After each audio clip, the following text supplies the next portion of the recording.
Welcome to the Fire These Times, a podcast dedicated to the easy task of tackling the 21st century from the periphery. I'm your host, Jure Ayub, and my goal is to use this platform to connect with activists, scholars, writers, and other weird folks from around the world to link our stories and interests up. Join me as we get into all sorts of futurisms, from solar punk to degrowth, as we explore meaningful ways of creating links between the peoples on the periphery, and as we explore various topics from tech to anti-authoritarian politics, feminism, abolitionism, decolonialism, anti-racism, and all the other fun isms in between. This podcast is ad-free and accessible to everyone thanks to the generous donations of Patreon supporters on patreon.com/firethesetimes. For as little as $5 a month or $50 a year, you can help keep this podcast independent that way. If you're a student, unemployed, or in any kind of financial difficulties, you can support with $2 a month or $20 a year. There are also other methods such as on PayPal or buymeacoffee.com, and you can find the relevant links in the description below or on the website. My goal is to make this project financially sustainable so that I can work on producing valuable content on a regular basis, such as this podcast, the newsletter, my essays, various online resources, and hopefully eventually YouTube essays as well. And if you like the content of this podcast, you can also check out the newsletter. In that newsletter, which I release on a quasi-monthly basis, I reflect on some of the topics discussed on this podcast and try to take them a bit further. The newsletter is free and you can get it by simply subscribing directly on the website. The Fire These Times is named after the James Baldwin book The Fire Next Time, and the music is by Ibrahim Yusuf. Thank you for listening and take care. Hey everyone, so this is a pretty special episode because I'm actually the guest. This is a crossover episode that I've had with the New Lines podcast, which is hosted by Faisal Yafai and Lydia Wilson. And we're doing the crossover episode to talk about the so-called post-war period in Lebanon. Now, as with many of these topics that have to do with Lebanon, I want to emphasize that although I am speaking about Lebanon and this is a conversation about Lebanon, the underlying themes that I'm talking about are not limited to that specific country in the Eastern Mediterranean, which happens to be the one where I grew up. In fact, I would argue that a lot of what we talked about today is relevant in the Bosnian context, is relevant in the Northern Ireland context, is and would probably be relevant in the Syrian context and beyond. My main argument in this episode is that while what we're calling the war or the civil war or the Lebanese wars, i.e. that period between 1975 and 1990, officially ended in 1990, the conflict and the underlying causes of that conflict, or those conflicts in the plural, were never truly resolved. And I still think that to this day, 30 years on, effectively my entire life, is, at least to a large extent, a consequence of that agreement.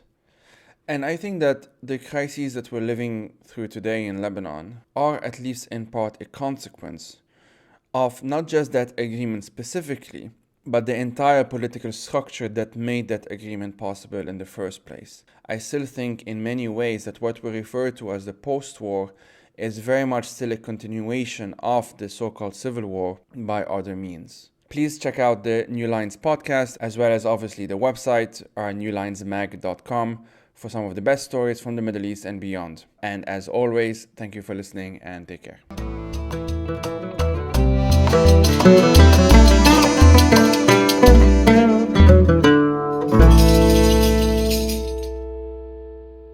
Right. Well, the kind of funny thing is that it wasn't something that I was actually looking at in the first place. I was exploring temporality in post-war Lebanese cinema. That's sort of the overarching theme and title, and it still is to this day.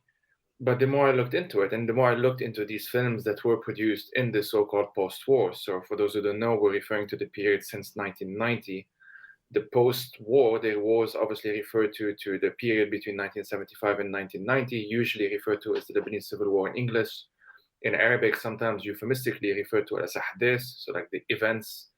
Well, I usually refer to them in the plural.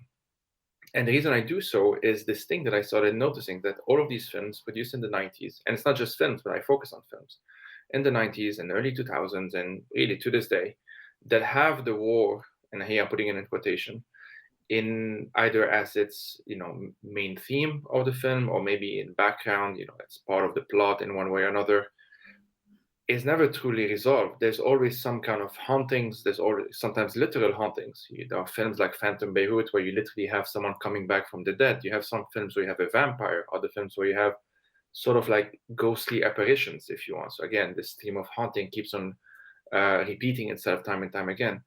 And at every point, all of those films I look at, I mean, you have this theme of, you have this issue, if you want, this unresolved issue that something happened in the past, and yet we are still living with it. And if we're still living with it, when did it truly end? And that's sort of how it started. And then one thing leads to another, as these things often do in the PhD. And I started asking myself, well, what are we referring to when we're talking about the post-war? On a very basic level, you want to separate between what was happening in the 70s and 80s and what's been happening since the 90s. And, sure, as a shorthand, I can understand that. And I would still use it, even in the doctorate, I would use the post-war. I would say post-war. I just put it in quotations. But then you sort of ask yourself, well, if it started in the 90s, was it all of Lebanon that had that period in the 90s? Was it really that there was a war that ended in 1990, and then there was a period of peace, supposedly, as so sort of what is implied by the end of the war, is that now we have peace. But the 1990s still had two separate military occupations, the Israeli one in the south and the Assad regime's one de facto in the rest of the country. Those wouldn't end before the year 2000 and the year 2005, respectively. And then what followed was the 2006 war, and then between Israel and Hezbollah, and the 2008 conflict, which is sometimes actually referred to as a mini civil war. So you have a mini civil war that happened in the so-called post-war. And then you just go on and on and on. All of the series of assassinations since 2005 and to the present day, obviously the explosion in 2020, the ongoing crisis. There's just something that feels a bit odd about calling it post-war only, which is why when I talk about it, I either say so-called post-war if I'm speaking in English, or if I'm writing, I'll put it in quotations, because at the very least it invites some questions as to, well, why are we not taking this for granted? What is it about this term what does it hide, if we want to put it that way?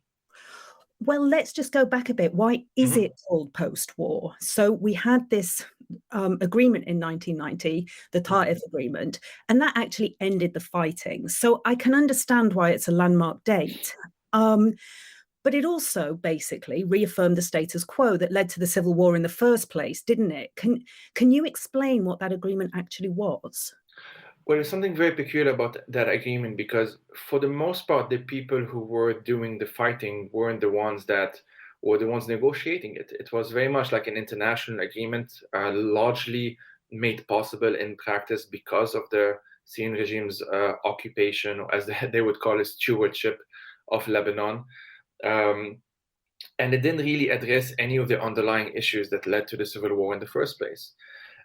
One kind of factor that I like to mention sometimes, because I feel very few people know this, is that the people who signed it, or at least officially who had to go to the city of Ta'if in Saudi Arabia to sort of put this agreement into place, were the 62 of the, I believe, 71 surviving members of what was essentially the last pre-war parliament from 1972.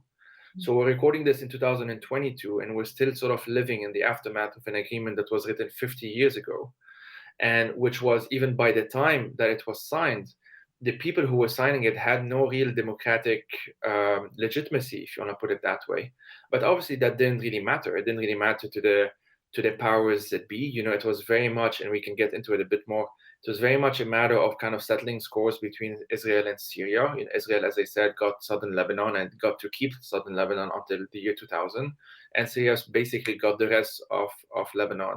There's a lot of international politics happening. This was at the same time as what we now call the First Gulf War, obviously after Iraq invaded Kuwait, and the Americans wanted to have the Syrians on their side.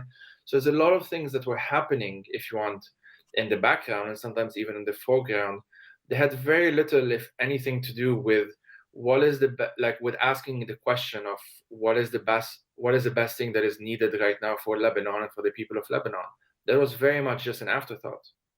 So it was an international set of actors, and also the Lebanese were the people who had been involved in the initial civil war in the first place. So basically, the structures that led to it were left unchanged. Yeah, pretty much. I mean, one consistent thing that I will also try and always talk about is that there were certain things that they all had agreed by 1990, and you especially saw this in the 1990s, which is that we, quote unquote, the Lebanese, are now going to scapegoat the Palestinians because they were the only ones who kind of properly lost the war, although you have some sectarian Christians that would also say that they also lost the war, but that's kind of maybe getting too much into details.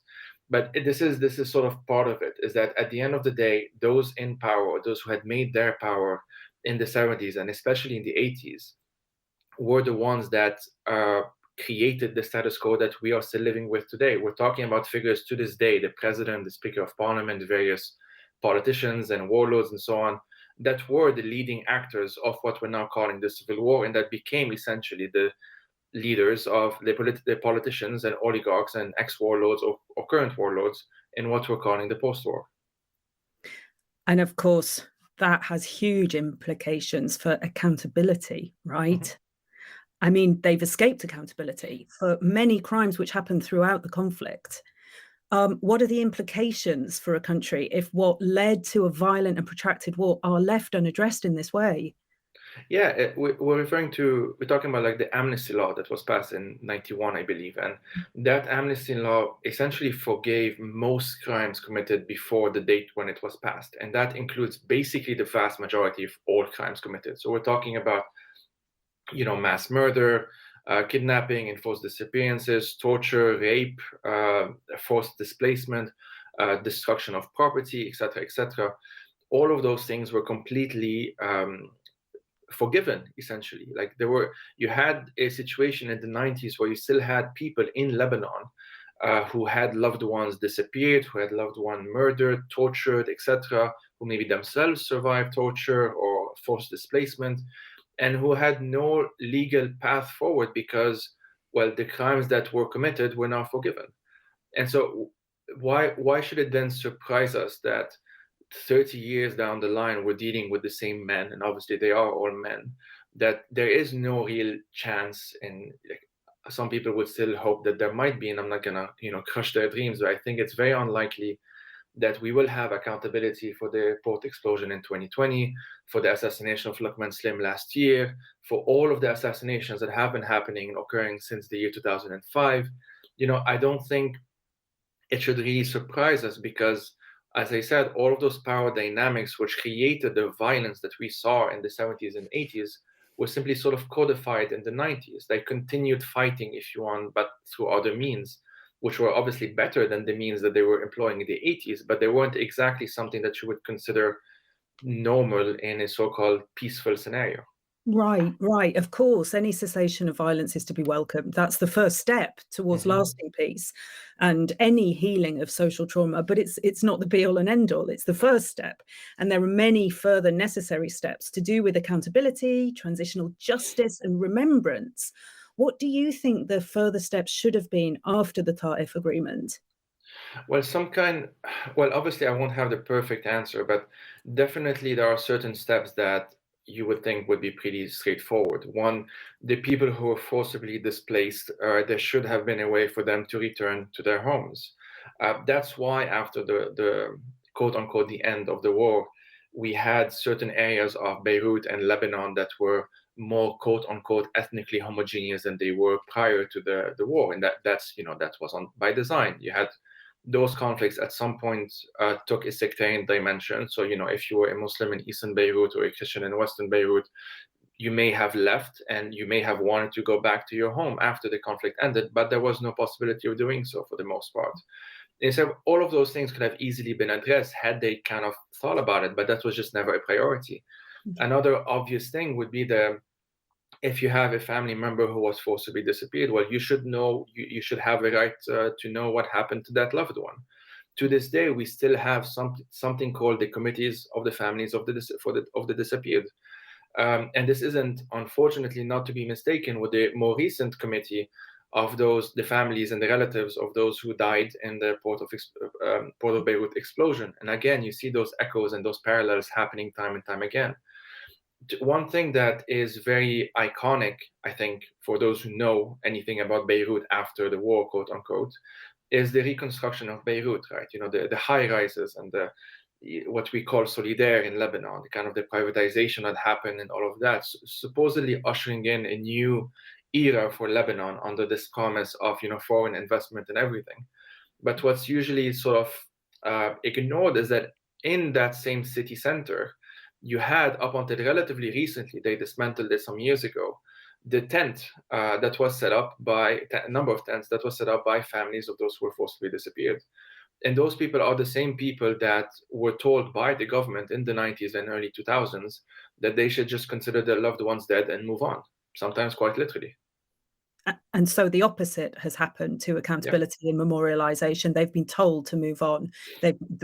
Any kind of accountability has been explicitly rejected. Yeah, there are some cases, and I've interviewed like some relatives that they were basically being blamed for not moving on. Like, we have moved on, us as a society have moved on. We don't want to go back. We don't want to how do you say this? We don't want to dig up the ghosts of the past and so on and so forth. So let's just all move on. I agree that this was ugly and this should never be repeated.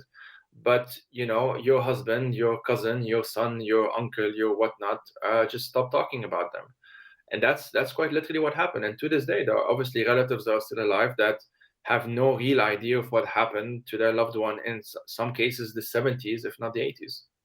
And we know from many different conflict zones that trauma is really lasting, and it not only lasts in your own life, but it can become intergenerational trauma, that the stories are passed down the families, and new generations grow up with this sense of injustice. It's like an inheritance. And so that makes a lasting, durable, peaceful society harder and harder to attain, really.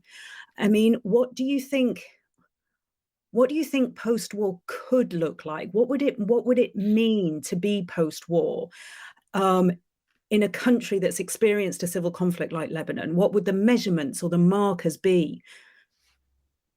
Well, a number of things, really. And obviously, it's important to kind of re-emphasize that probably in any context, you won't find a perfect solution. So there's always going to be some compromise to be made. I think that should be expected, just to be realistic about things.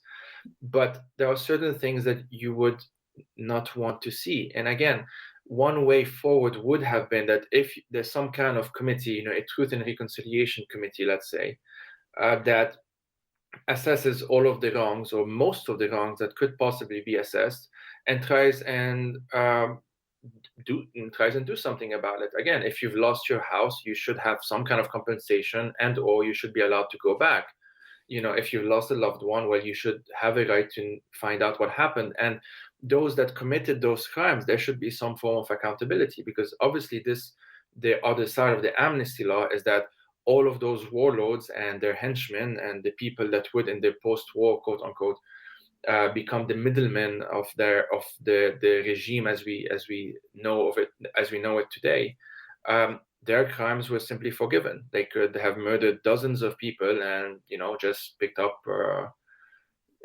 just created a new life for themselves, whereas their victims just did not have that luxury. And given that I do cinema, or I study cinema, a good example of that is a film called Sleepless Nights, and which came out about, I think, a decade and something ago, in which you have on the one side a woman who has had her son forcibly disappeared in, I believe, the 70s or no, early 80s, confronting a man, a former militiaman, a former warlord, who was part of that political party that forcibly disappeared him.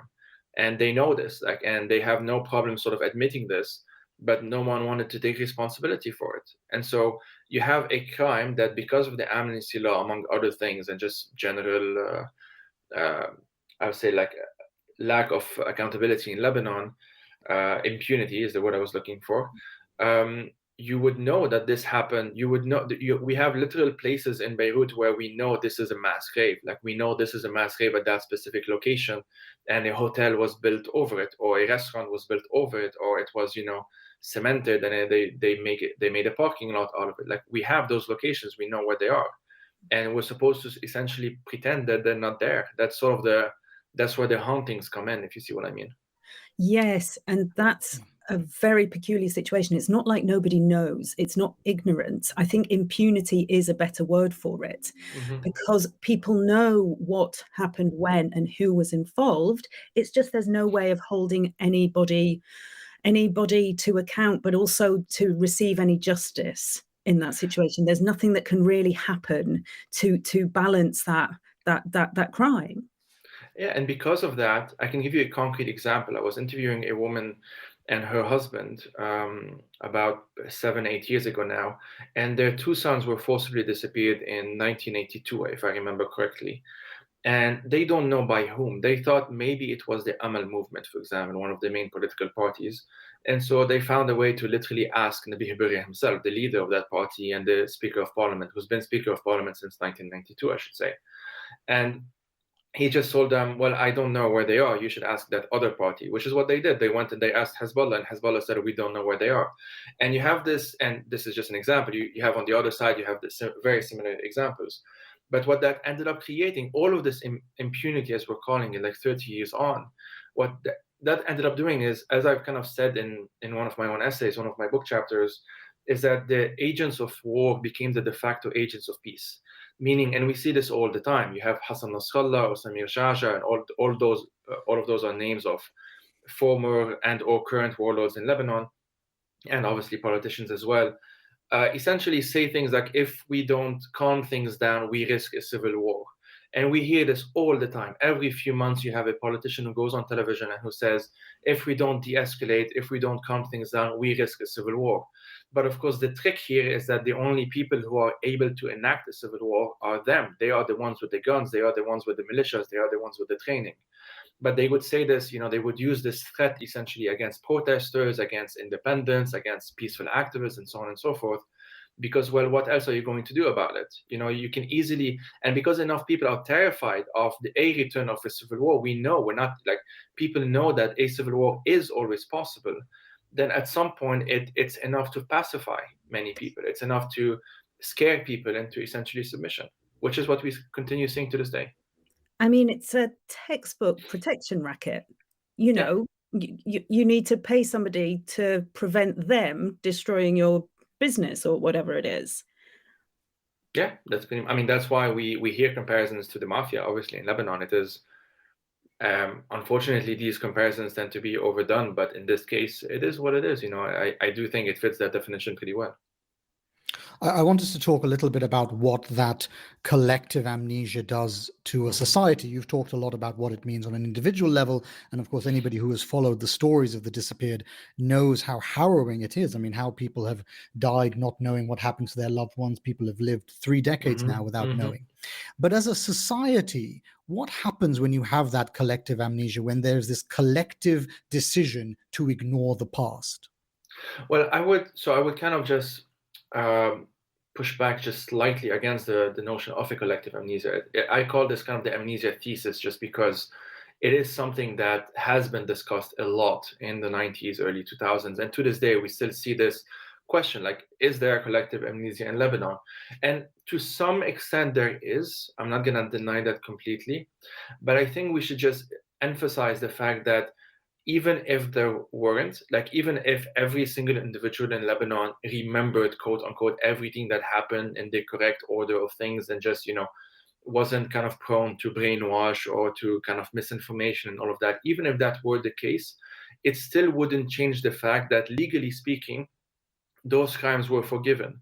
That, legally speaking, those mass graves are not mass graves anymore, at least not criminal, something worth a criminal investigation. So that being said, what it does is it creates a situation where we are unable to talk about trauma. Now, obviously, this is somewhat changing with the younger generations, like those that came, the post-war generation, you might call them, again in quotation, millennials and Gen Zers, for lack of a better term here. We do have a better sense of how to talk about trauma and that sort of thing. But structurally, how do you do this? You have millions of people effectively who are traumatized in one way or another. Access to healthcare, let alone mental health care, isn't exactly a thing, especially with the current crisis. And so I would basically, what my answer here is that I would bring it back to what is structural. Structurally, we are dealing with the people who committed those crimes, and who are literally the current president and the current Speaker of Parliament and various members of Parliament and various opposition parties, quote unquote, who may one day themselves become president. we're dealing with, as I said, Michel Aoun, the current president, who was a warlord. Someone who might follow up after him is Samir Jaja, who was a former warlord. All of those men, and the fact that they are all men is part of the story. This is a highly, highly gendered problem. They are the ones that hold the key to your safety. They are the ones that you sort of know this, if not consciously, at least subconsciously. I think everyone grows up knowing this. You grow up sort of knowing how to kind of not cross a line, who not to insult, who to how do I say this? Who to recognize as your superior. Those are all things that are embedded in the political culture of what we're now calling post-war Lebanon. But it sounds as if you're saying it isn't so much a collective amnesia as it is an enforced amnesia, that these elites that still wield the power, political and military power, that they are enforcing silence and submission from the public. Yeah, I mean, as I said, I'm not gonna completely deny that there is some form of amnesia. It does exist, but it's not collective in the sense of like everyone, and it's not collective in the sense of total either. There are just the way we remember. There is this great term like inherited sectarian historiographies, and I know it's kind of a fancy academic term, but what essentially means is that the way we remember the past in Lebanon, and it's a broad generalization, but it's generally true, is usually through some kind of inherited story. So if you grew up where I did, which was like in Mount Lebanon, in a very Christian, like homogeneously Christian, I would say, area, where like the first Muslim I ever met, I was like 15 years old or something. Then you sort of grew up. I grew up knowing, for example, thinking that the word resistance meant the Lebanese forces. It's only later that I found out that, well, actually, most people, when they think of resistance, they're thinking of the resistance and Muqawamah. They're thinking of Hezbollah, because they're thinking of the resistance against Israel. Whereas where I grew up, which is where the Syrian regime was bombing, I grew up with the notion of a resistance to the Syrian regime. And this kind of later on becomes colored in different ways, like if you're left wing or right wing or conservative or liberal or lefty or whatever. But ultimately, it's just stories that were passed down for the most part, either from your parents, or grandparents, maybe in your school, maybe in your neighborhood. Certainly in my case, it was a combination of all of those things that were very, very different than what folks that I later met when I started my undergrad studies in Beirut at the American University of Beirut in 2010, later found out had very, very different experiences of that exact same period that we're talking about. Again, when we speak of the post-war, we usually are thinking of a period that started in the 90s. But if you were to name an obvious example, if you were a Lebanese in southern Lebanon, well, you didn't have a post-war up until before the year 2000, if you see what I mean. And just 6 years later, you had a war yet again. So those questions tend to be, my problem with those categories, let me put it this way. My problem with those categories is they tend to hide more, they tend to raise more questions than they answer. I guess I could put it this way. When you are thinking about how you remember the past, and this I think ties into your conception of this post-war period, essentially your idea of a post-war period is something that exists in limbo because the conditions still exist as if they were pre-war, but at the same time people went through an actual civil war, and so they experienced things that went through that war, and they are now on the other side post-war. So half of the structures of the society are pre-war and half of the experiences of the society are post-war. Yeah, I think that's a very good way of putting it. And again, this at the official level, the only consistent policy that I could think of, other than patriarchal structures being basically the same, and in anti-Palestinianism that then turned into an anti-Syrianism when it comes to refugees, that was essentially embedded in the structure of Lebanese politics that continues to this day. The only other consistent thing is that we need to look forward and not look back. The irony is that the looking forward bit isn't really forward looking. There isn't much plans as to what's going to happen in 5 years. That's sort of the irony, is that by erasing the past, we've sort of also erased the future. In Lebanon today, it is extremely difficult to think of anything that might happen next year, or, let alone next month for that matter. We very much, like, I'm no longer in Lebanon, unfortunately, but all of the conversations that I've continued to have on a daily basis with friends and family is, well, today we're okay, or we're okay enough, and that's it. By the end of the week, we have no idea. By next month, we have no idea. Thinking of Lebanon in 2030 almost feels like an insult. Like we don't even know if there will be a Lebanon in 2030. Would be a common thing that I hear when I ask those questions. Well, can I just actually go back to that idea of looking back? And that's, I mean, it's astonishing to me that you said that the first time you really heard alternative stories about the Civil War was when you reached university. Did I understand that right?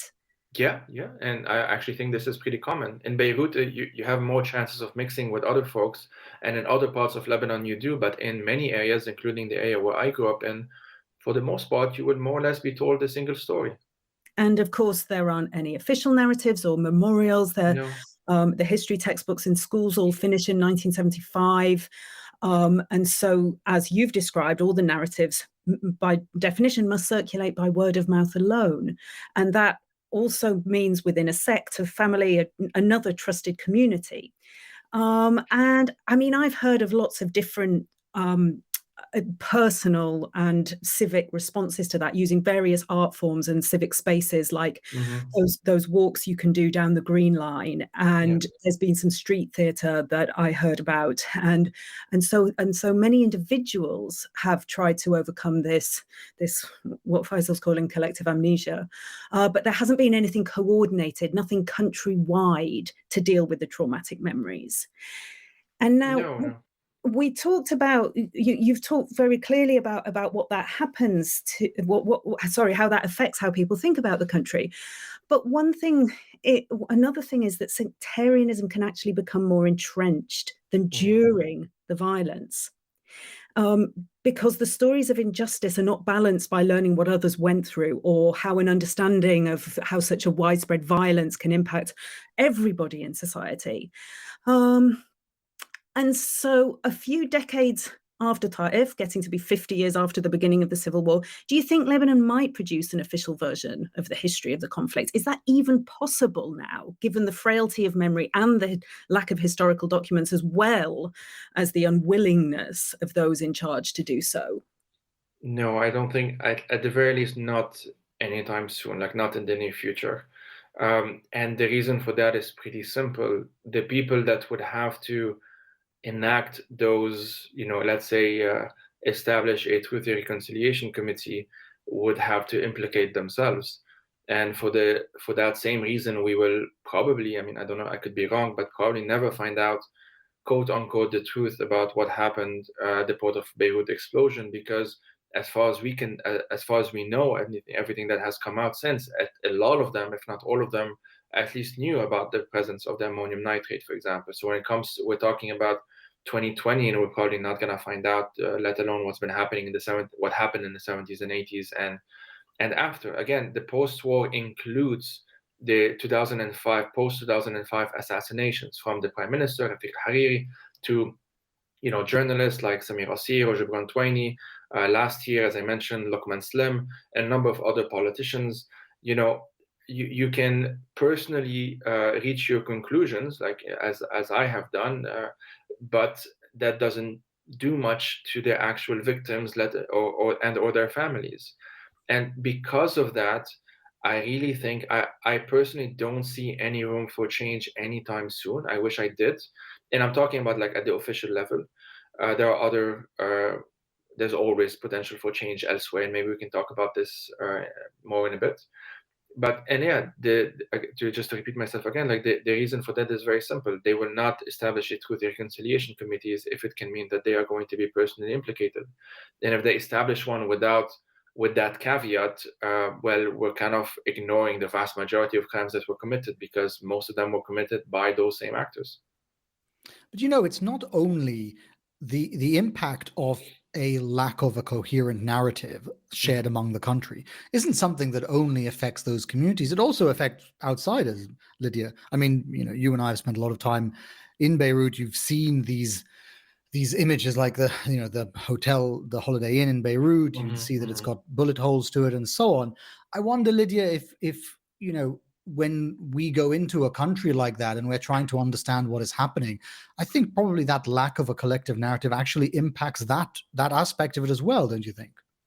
Oh, for sure. It is. It's surreal, isn't it? Seeing the Holiday Inn that was built in 1974, I believe.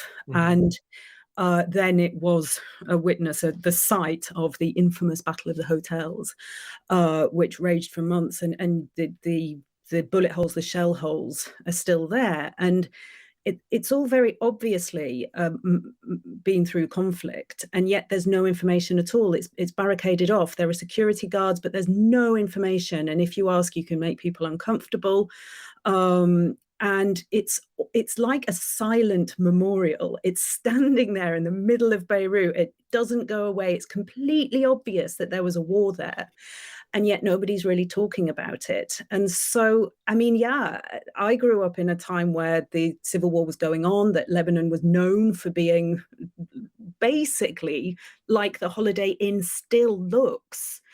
And so to an outsider, you turn up and you're like, oh yeah, this is Beirut, which is very odd, you know. So in many visual ways, you haven't really achieved post-war either. Do you know what I mean? Yeah, I completely agree. I mean, what I can think of an amazing scene in a film called Erased, A Son of the Disappeared by Ghassan Halwani, where he's speaking to this photojournalist, and they're talking about, and you can see on the screen this scene which was actually blurred out, so you don't actually see fully what's happening. That's part of the film. But the scene is of a kidnapping that happened, I believe, in one of the Palestinian camps by the Amal movement at the time. So this would have been mid to late 80s, if I got my dates right. And at some point, so Ghassan asked that photojournalist, like, do you know what's happening here? And he tells them yes. And so what is it? They describe, the photojournalist describes it, and so on and so forth. And then at some point, the photojournalist tells him, and here this is just paraphrasing, but like, you can't just ask me these questions. This requires the collective. And he repeated this like 2 or 3 times, if I remember correctly. And I think this is a very good summary, that a lot of people know what happened individually, but it is very difficult to sort of take the next step, because taking the next step essentially requires making yourself vulnerable. And that's very difficult to do if you don't also know that if you do so, you will be safe, that there won't be a cost, and it's sometimes a very serious cost, to you asking questions that quote unquote should not be asked anymore. I do think we need to talk about sectarianism. There's a discussion to be had about, whether the Civil War started that way. But I think it's fair to say that over the period of time, the war did become a sectarian conflict. Yes. And I think most people would assume that in the 30 or so years since life, that sectarian differences wouldn't be as severe as they were at the height of the conflict. And obviously, in terms of violence, they are not. But the divisions between different religious groups have become more pronounced since then.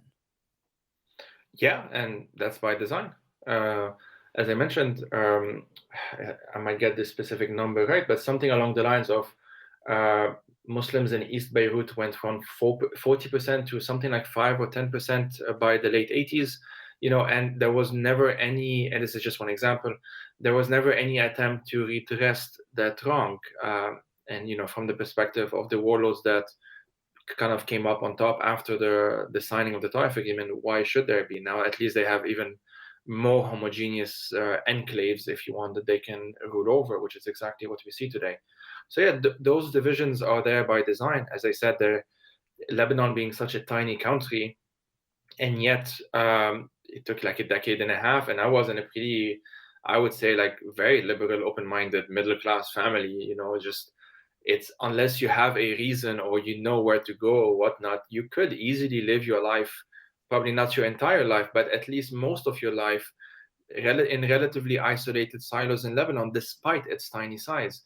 Now, this doesn't necessarily mean, and this is sort of the paradox that confuses a lot of people, it doesn't necessarily mean that the average Lebanese thinks of themselves as first a sect and then in Lebanese. In fact, most of the polls that I've seen to that effect seems to suggest that the Lebanese and the Palestinians tend to be more secular overall when it comes to this. That's sort of not the point. The point is that even if one is secular, or even if one is an atheist for that matter, politically, it just doesn't matter. Politically, you are born into a sect, and that is the sect that you culturally belong to, and therefore this is the political identity that you have to maintain throughout your life. Kind of like anecdotally, a lot of friends that in Lebanon would be considered Christians or Muslims or Druze are like atheists who have no, God-related beliefs, but it doesn't matter in Lebanon. I mean, you're not supposed to do much blasphemy, but other than that, you can be an atheist as long as you play your cultural role as a Christian or as a Muslim as it was. Because if you don't, then it becomes a problem of demography. Then it becomes like, well, if Christians are losing their faith, this isn't the problem. And I'm making up a scenario. It's not that it's actually happening. But if X group, let's say, was losing their faith in God, that wouldn't be the main problem. The main problem is that, well, if at some point they switch from calling themselves X group to calling themselves another group, or to opting actually to take the box that says non-religious or atheist, well, that kind of puts the entire system under risk. And so you can't really have that, which is why today in Lebanon, there are no civil marriages. You cannot have a civil marriage on Lebanese ground. But if you wanted to, you can travel to Cyprus, which is a common destination, or elsewhere in the world, have it there, and you can do so between the various sects, one Muslim and one Christian, or one Sunni and one Shia, or one what have you, and it will be recognized in Lebanon. That's fine. But, and here's the kick, your child, you will have to decide which sect that child is. Usually it's the one of the father. Your wife, let's say, will have to convert to the religion of the husband, or sometimes vice versa, but usually not. This is sort of the case. And in theory, you can live as a secular Lebanese, even as an atheist. You can mix with other religious groups and so on and so forth. But politically, whether you do so or not doesn't matter, because when it comes down to it, when you go to the voting booth, this is how you have to vote. These are the only options in front of you. Whether you want this president, whether you like a president or not, doesn't matter. The only criteria is that the president has to be a Maronite Christian. Same for the prime minister. He has to be, it's always he has to be a Sunni Muslim. The Speaker of Parliament has to be a Shia Muslim, and so on and so forth. And this is how it is. So if this is how it is, it doesn't matter as much if, like, you personally feel that you identify mostly as a Christian or as a Lebanese, or mostly as a Shia or as a Lebanese. What matters is that even if you did identify mostly as a Lebanese, politically, you will have to opt for the former. In a way, you're asking people to play as a member of that sect, regardless of their own feelings. Yeah, exactly. And this is something, Lydia, that you've done extensive fieldwork in Lebanon. This is something that you've recognized while you were on the ground. Absolutely. And I'm also reminded about another place I've done extensive fieldwork in, and that's Northern Ireland. It's exactly as you just described, Joey. It doesn't matter if you believe in God or not. You have a political identity, which is Protestant or Catholic. And it's political, it's social, and for some people it's religious. And of course, the labels in themselves are religious, but it's nothing to do with the religious faith. And in fact, there are lots of jokes around that. People at a checkpoint, are you a Catholic or a Protestant? And you say, actually, I'm atheist, and they say, are you a Catholic atheist or a Protestant atheist? It's exactly the same as in Lebanon. Which God don't you believe in? Exactly. But you also, that is a parallel that is often made, because the Northern Irish situation is one where it is politically constituted like that. So it is the structures are created in order to maintain that status quo. And this is something, Joey, that you mentioned briefly, but I think we should go back to, that you believe that the preservation in aspect of the problems of the 70s is actually by design. You don't believe they ever intended to fix the post-war period properly, do you? Well, no. And the reason I say this is because I've read what they had to say. It was pretty straightforward. When you had all of those, let's say, humanitarian related concerns, when they were mentioned, they were always mentioned in very vague language. So because the Taif agreement was signed in a specific context under Syrian stewardship, putting this in quotation, obviously under the hegemony of the Hafez al-Assad regime, the priorities were to maintain that status quo. In fact, there is a reason why it happened, the war, quote unquote, ended in the late 80s and not earlier. There were attempts for some kind of settlements. And here I'm saying settlement not to say that those would be good settlement. I'm sure there would be lots of problems with those as well. But if a settlement favored Israel, the Syrians weren't happy about it. And if a settlement favored Syria, the Israelis were not happy about it. And so their local allies, if not them themselves, would essentially thwart those attempts. And you can even argue that even by the 70s, like in 76 or maybe by 77, there was a possibility for what was then the 2-year war, as it was called, or would be then be called, as basically the first episode of what was to come could have been the only episode. All of this other stuff that we associate as the horrors of Lebanon in the 80s maybe did not need to happen, but the incentives weren't there. The priorities of the powers that be weren't there. And by powers that be, I don't just mean regional powers here, I also mean local elites, local warlords. They had a vested interest to continue what was happening, which is why at the end of the day it lasted for 15 years. And this is something that I try to emphasize as much as I can, that usually when we speak of the Civil War, and we speak of that period as being the Civil War, especially when we use that way in the singular.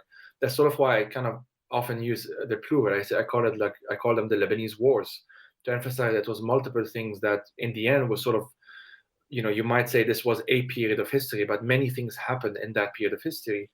And the reason for that is to emphasize that those were political decisions made. Those were decisions made by warlords and or by oligarchs and or by local elites and or by the regional powers, usually Israel and or Syria, but the Gulf had some impact on it at some point. The Americans did at some point as well, to kind of drive that point home. The reason why when the current president at the time, who was called General Michel Aoun, now he's the president, when he launched his so-called war of liberation, as he called it, against the Syrian troops in the country, and because this is Lebanese politics, 3 decades on, they're actually allies, but at the time they were not. The reason why he lost is that the foreign government that were, among other things, he had fewer men than the Syrians did. He had 8,000, the Syrians had like tens of thousands. But is that he was supposed to be backed by the Saddam regime in Iraq as the rival Ba'athist party against the Syrian Ba'athist regime. And that didn't happen because Saddam was too busy invading Kuwait. And so when that happened, the Syrians essentially were handed out Lebanon in return for joining the coalition against Saddam Hussein in Iraq to liberate, in Kuwait, to liberate Kuwait from Saddam. So you had those external factors, and this is just one example, there are more than that. You had those external factors that ended up mattering significantly more so than any kind of quote-unquote local concerns. And that's actually the language that was used. Those are local concerns that could be dealt with maybe in the future, but the priority right now, as in 1990, was simply not that. And it's had lasting impacts. It's not just entrenched the situation of the 70s, but it's actually increased sectarianism. Isn't that right? I mean, my own research project in Lebanon, we were probing different attitudes to violence. And of course, we disaggregated the data in all sorts of ways, but one was sect. Mm-hmm. And I can't tell you how many times I've heard a really apologetic tone in people's voices when they say things to me like, oh, I wish I could answer differently, but for the sake of my children, I wouldn't ever marry outside my sect. Or, I know this is wrong, but for my family and my community, I would never sell land to someone outside my sect. And I am simplifying, but, I heard this type of sentiment again and again. And by many measurements from intermarriage and what you just mentioned, the population distributions in cities, in Lebanon, sectarianism is actually growing. Mm-hmm. Yes, absolutely. And this is why when I mentioned by design is that, for example, the whole not selling land to people from other sects, that's because, I'm not going to justify it. It's obviously a bad thing to do. But that if you follow a sectarian logic, well, that's because you worry or you're afraid that you might become the minority in a region where the other sect is going to be the majority. So it becomes an entire, game of how much can we. Or let me put it this way, it's like trench warfare. Like that's sort of the mentality. You have your area, you're going to build some kind of border, usually an imaginary border, or you will have checkpoints. You can build borders in different ways. It's called a bordering process, actually in the literature. The flags is a common thing. You will have an area of Beirut, for example, where quite literally one neighborhood would have Amal flags, and that's just on the other side, you would have SSNP flags or Hezbollah flags or FPM flags or LF flags, and apologies for people who don't know what that is. Just various political parties in Lebanon, all of whom were militias, I should say, during the war, or still are militias today. this is one way of bordering. This is the bordering process. You create those borders and you sort of say, not necessarily outright, like if I walk into an area that is quote unquote not my sect, not where my sect is dominant, I wouldn't necessarily be treated differently. It's not, it's usually in the subtext. It's usually like, well, if you want to move here, maybe that's an issue. If you want to marry from someone who's from here, maybe that becomes an issue. Maybe not. In some cases, it's not. But there's kind of and it makes it more likely for it to become an issue, because it's not just about your own personal attitude. That's kind of key here. It's not just about whether you are personally bigoted against people from other sects or from other parts of Lebanon, because geography is also very important, obviously. It's not just that, and it's not just class. It's not, all of those things are factors. It's also the fact that you might have concrete political ramifications if you do so. You may not, but you might. And so this factors in how we end up thinking about it, even though when we make those decisions or when we have those attitudes, or Lydia, when you saw those responses, maybe the person giving that response hasn't gone through the entire process of justifying it or rationalizing it, and so on and so forth, but it becomes part of the atmosphere. It becomes part of how we deal with one another. Like if there is an attack on a certain, or a criticism from one member of some sect against a member of another sect, or let's say a figure who is part of another sect or whatnot, it may just be that. It may just be the criticism of this person criticizing that other person. But because of how things are in Lebanon, it might be much easier for me, for example, to criticize warlords that are Christian than it is for me to criticize warlords that are Sunni or Shias or Druze, even though it's the exact same criticism, the exact same arguments I'm using, the exact same problems I have with all of those men. It can be interpreted differently. You brought up Syria, but you could say in a way, if we're talking about the current Syrian conflict, that there is a warning in all of this for Syria. I mean, the Syrian conflict is not really at an end. It's still ongoing in many parts of the country. But at some point, there is going to be some sort of an agreement. And presumably those people who will be negotiating it will be looking right next door at the agreement in Taif. Yeah, I can imagine that being the case, and that's one of the things that scares me. And what is the part that scares you about it? Well, that essentially, because Syria was the one, like the Assad regime at the time was the one that made Taif possible, it's sort of, one might expect that something similar would happen in Syria, assuming that the Assad regime would be involved, which I'm assuming it would be. And I think most people don't know this, but there was a period of time, not that long ago, it feels like ancient history because everything before COVID is ancient history, but like up until 2018, to even like beginning of 2019, there was a lot of talk in Lebanon about preparing Lebanon for the post-war in Syria. There was talks like of turning Tripoli in the northern Lebanon, into a port for all of those building materials that will come in to rebuild Syria. And so there was a lucrative opportunity for a lot of people who are in Lebanon.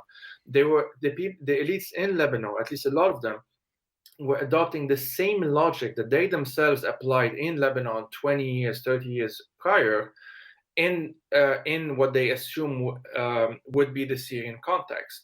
So the Lebanese elites saw in Syria an opportunity in the same way that they saw in Lebanon an opportunity. And the Syrian elites had seen in Lebanon an opportunity, as we've talked about, because again, the Taif agreement would simply not have been practical without the imposition of, like, the forceful imposition by the Assad regime, of the Assad regime, if you want, on the rest of the country, with the exception of southern Lebanon, as I said. But yeah, so the fact that they were themselves, they had the blueprint played out in Lebanon. And there's a lot of reasons why it won't be exactly the same in Syria. For one, it is significantly worse in Syria than it ever was in Lebanon. The destruction happened much faster on a different scale. But some of that underlying logic, if you want, I do think is very likely to be replicated. Interestingly, you already hear this desire for a similar sort of amnesia from Syrians. You already hear people say that, look, the country can't forever remain in a state of paralysis. It does need to be rebuilt at some point, regardless of who is in charge. And so already you feel the rumblings of the same collective amnesia, the same attempt to go back to the period before, and not deal with what has happened over the past 10 years.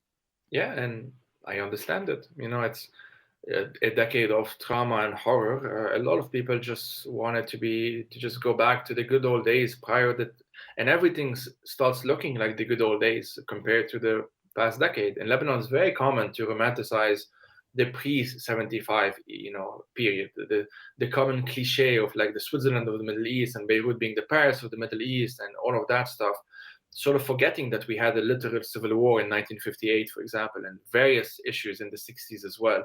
Because, by comparison to the 70s and 80s, well, that doesn't look too bad. And so I get it. On an emotional level, I completely get it. And I'm not going to judge anyone for having that response, that attitude.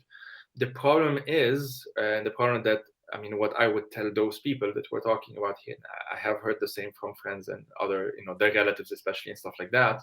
What I would tell them is that we have a lot of other examples of precisely that being done.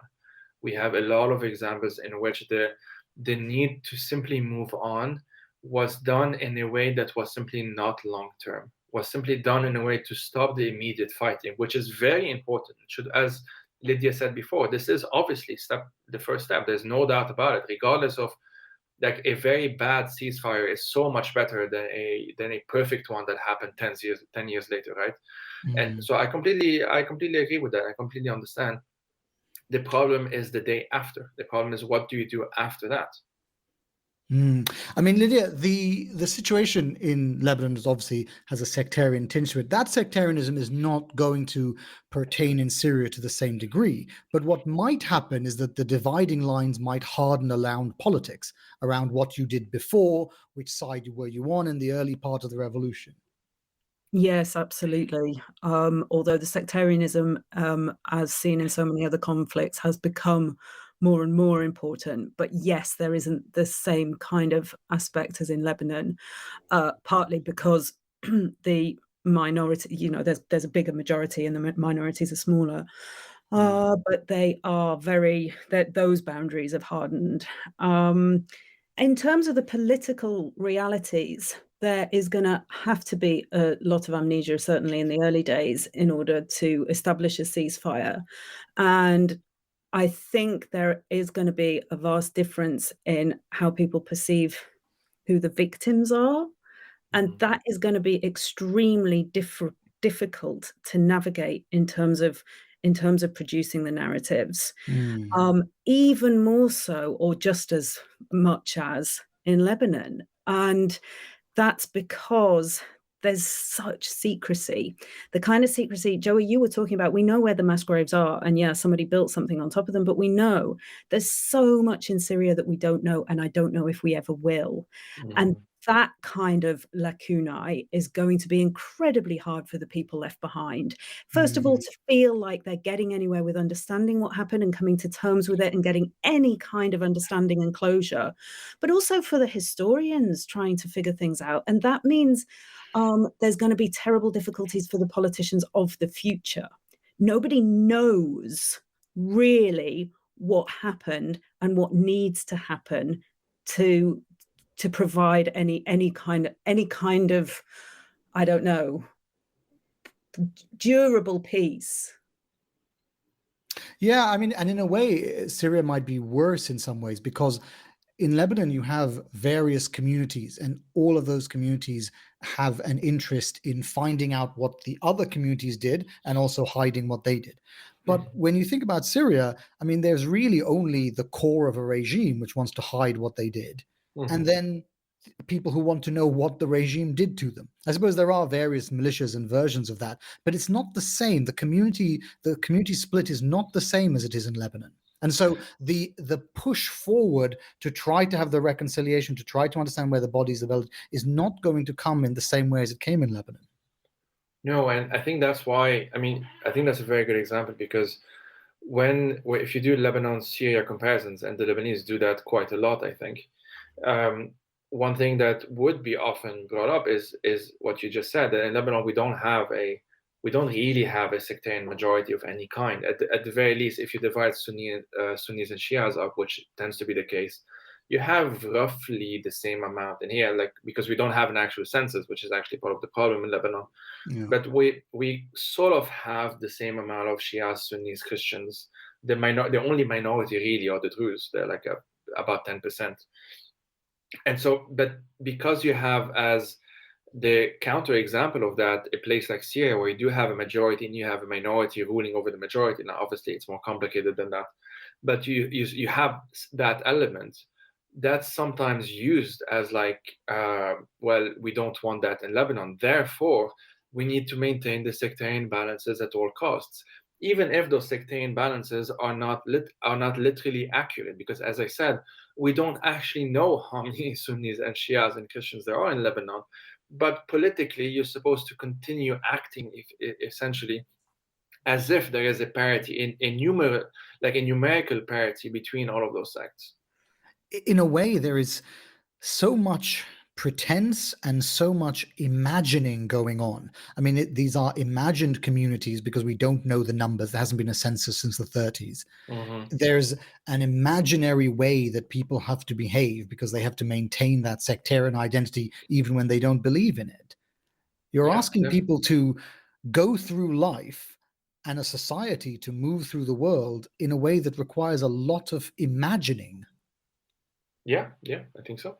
And because of that, and because there's no guarantee, at least legal guarantee, that if you get out of that box, if you try and imagine an alternative, and you would have to accept essentially that you may incur quite significant costs to yourself, your family, your sanity, maybe, if not other kinds of costs.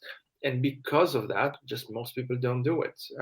You can form as many friendships as you want with people from other sects. There's no problem for it. It's not frowned upon in any. I mean, in some areas it is, obviously, if you're more conservative or more extreme or whatever.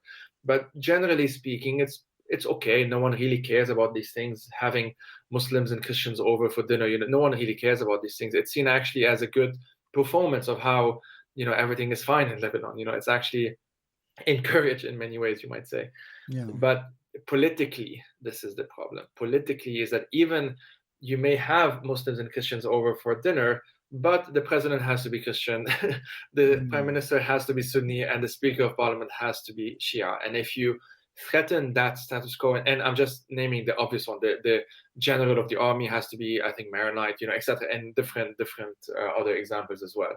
This is where the problem really lies. That's why when we're talking about steps forward in Lebanon, I simply do not, and this is just me, other people might have a different opinion, but I simply do not see any real long-term solution as long as there is sectarian politics institutionalized the way they are today. Well, you've been very clear about that, and you were very clear earlier about how hard it is to imagine the future and how it's almost offensive to ask where will Lebanon be in 2030, because there is just so much. There are so many problems facing Lebanon, particularly at this time, with the destruction of the economy over the past 2 years and the dive in the standard of living for pretty much everyone in Lebanon. And so you can't imagine the future, but can you imagine any sort of path, any steps out of this very uneasy piece? So the short answer is sort of. The reason why I say that is that there is so much that hangs in the balance right now. A lot of those warlords that I've been mentioning are very old. The president is in his late 80s. The speaker of parliament is also in his late 80s. Those are two kind of giants, if you want, of post-war, quote-unquote, post-war Lebanese politics. Some of the other warlords and oligarchs are younger, but none of them so far have died. It might be a benign point, but it's actually pretty relevant that we have had the same faces, more or less the same faces, for the past 3 decades. The exception being Rafiq al-Hariri, who was assassinated in 2005. And other people were assassinated before or died of natural causes before, but they were not as big, if you want, in compared to the current ones, the ones that are still in power. So when that happens, which, like, statistically speaking, it's gonna be in the next few years, realistically speaking, I mean, something will have to give. Something will have to be done. If you're thinking from a sectarian point of view, And here I don't mean like Shia versus Sunni versus Christians. I mean like politically, as the leader of the Amal movement, you should be invested, let's say, in thinking of who is going to be the person that follows you, the person that takes over after you have left, if you are Nabi Hibiri. But there isn't really any serious preparations being made. There are some talks here and there, but it's not the same. You have this man who has been in the head of a major political party for 5 decades now, and who has basically turned the gendarmerie, as we call it, like the guards of the parliament, into his kind of private militia, essentially. When he dies, what's going to happen to them? What's going to happen to the members? What's going to happen to the middlemen that keep the party going? And this is just one example. Similar things are happening in other political parties, often due to age, but sometimes due to money or lack of popularity, as we're now seeing with the Future Movement, which is Hariri's party. It might be that I think it's his brother takes over, but maybe that doesn't work in the same way. Maybe he doesn't have the same charisma. Maybe he doesn't have the same, he isn't able to play the sectarian game in the same way as his brother did, or I think it's his brother, in the same way, because his brother has been doing it for a decade or decade plus for now. There are all of those other factors playing in. And if you have a giant of the Sunni vote, and here I'm using sectarian terms, unable to compete, or there won't be a Sunni quote unquote candidate, well, what's going to happen to the Sunni vote? Is it going to go to an independent? If Nabi Hibiri, when he passes away, what's going to happen? You have all of those what ifs that you can do, and some of them you can have some kind of you can sort of imagine that, well, some of them may turn into some kind of positive change, but that's sort of hoping essentially that the leaders at the top die of natural causes, which we don't know when that's going to happen. In terms of what we can do in the meantime, I think it's just continue what we're currently doing. The problem is that a lot of people are exhausted. A lot of people are dealing with PTSD. A lot of people are just dealing with surviving on a monthly basis, because, as you mentioned, the economy has taken a downturn for the past couple of years now, and there's no real there's no reason to believe that it's going to change anytime soon. But for example, I mentioned this in my own podcast as well. If you imagine that maybe the economy stabilizes itself, and I'm putting this in quotation, as in at some point the lira is pegged to the dollar and with the new normal, let's say, lower than the previous pre-2020 average, maybe that creates enough stability. And here again, I'm putting this in quotations, that it encourages people to take to the streets again. This is one possibility. I think it's actually a very likely one. So there's so many different scenarios of, like, maybe a warlord dies, maybe another disaster hits Lebanon. You might see another wildfire, which were the precursors to the 2019 uprising, which as of now is the biggest one we've ever seen in Lebanon. You have all of those different factors that it's just, if you just write them down, like literally write them down, it's impossible to conclude that this decade isn't going to see something significant, if not many things significant happening. And so for me, it's a matter of helping build as much as possible for what's coming or what might come later, and at the same time trying to sort of build the grounds for what can take over when we have the opportunity to do so, if we ever do. You've talked about exhaustion, but I wonder if you personally feel exhausted. I mean, you're still so involved in the intellectual ideas, the intellectual hard work of understanding the post-war period. I wonder if you feel much hope for the future, or if you feel there are times that you yourself are just exhausted by it. Well, for sure. I mean, I'm effectively in exile now. I've been in exile for a couple of years now, but I made the decision last year after Luqman Slim was assassinated. So I haven't been back. Actually, we're talking in February. Since February 2020, I haven't been back, and I don't know when I will be back.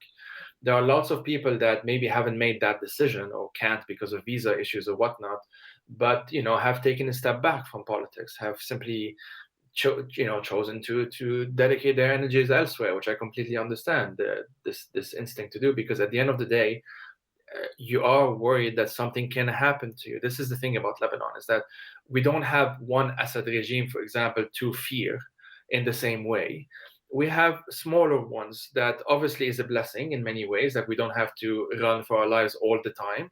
But in other ways, it makes it also more difficult to know what the risks are, to actually know when is it too dangerous.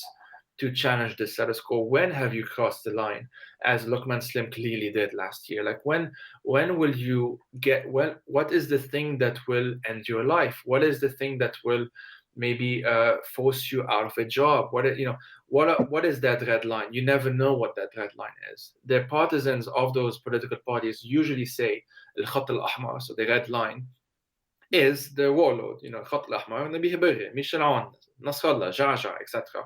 All of those warlords and oligarchs.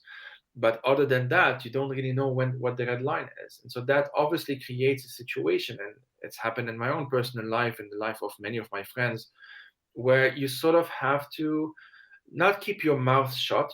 There's still more room for criticism in Lebanon of those leaders than you have in, well, most of the Arab world for that matter.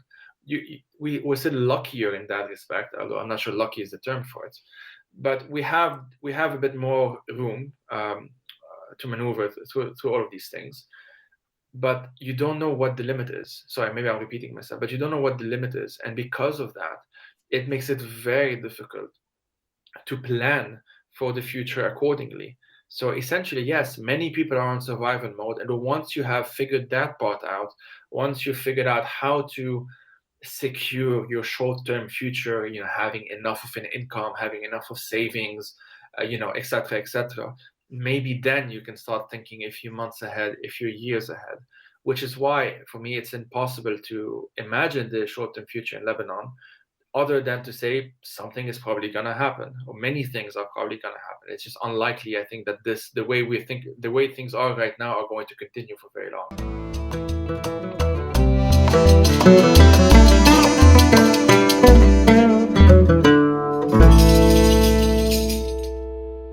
The Fire These Times is hosted by myself, Joey Ayoub. I am also its producer, researcher, writer, and sound editor. If you want to help turn this project into a full-time job, please head out to patreon.com/firethesetimes to support it. These episodes are part of a bigger project which includes resources, a newsletter, and eventually YouTube video essays as well. As always, thank you for listening and take care.